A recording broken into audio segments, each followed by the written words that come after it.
दोस्तों, कुरान करीम में कदीम मिस्र के बारे में दी गई मालूमात बहुत सारी तहकीकी हक़ाइक़ का इंकिशाफ करती हैं जो आज तक पोशीदा रहीं।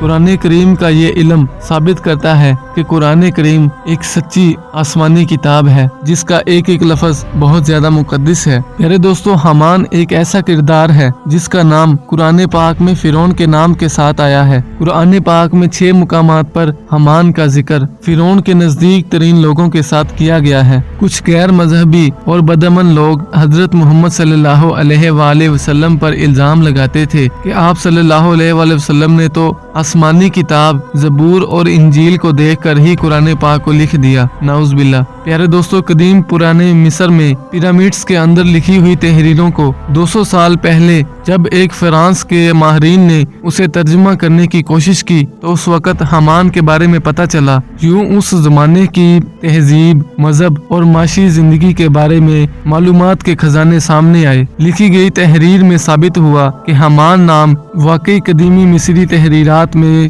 शामिल था। कदीम जमाना के बारे में लिखी गई एक डिक्शनरी जिसका नाम people in the new kingdom है, उसमें हामान का जिक्र पत्थर की कानों के मजदूरों के सरबराह के तौर पर आया है। इस तरह जो हकीकत सामने आई, हामान एक वो शख्स था जो हजरत मूसा अलैहिस्सलाम के दौर में से गुजरा। ये हामान फिरौन का हामी था और उसके बड़े बड़े कामों को सरअंजाम देता था। प्यारे दोस्तों, कुरान में मौजूद एक आयत जिसमें इस वाक़े का जिक्र किया गया है और हामान को फिरौन एक मीनार तमीर करने का हुक्म देता है और फिरौन ने कहा, ए अहले दरबार, मैं तो अपने सिवा तुम्हारे किसी खुदा को नहीं जानता। हामान, जरा ईंटें पकवा कर मेरे लिए एक ऊंची इमारत तो बनवाओ, शायद कि इस पर चढ़कर मैं मूसा के खुदा को देख सकूं। मैं तो उसे झूठा समझता हूँ।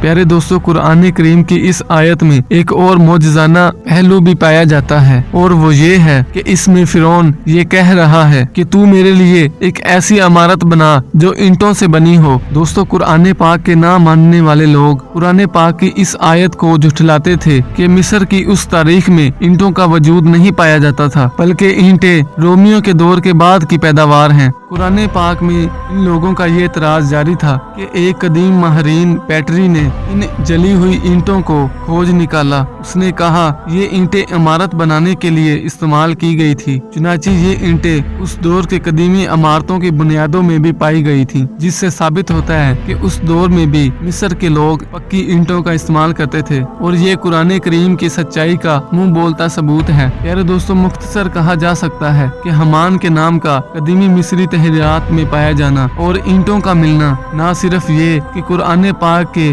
मुखालिफिन के जाली दावों को बातिल कर देता है, बल्कि एक बार फिर ये सबूत मुहैया करता है कि कुरान पाक वो किताब है जो अल्लाह पाक की तरफ से नाजिल की गई है। अल्लाह पाक हमें समझने की और नेक अमल करने की तौफीक अता फरमाए। आमीन।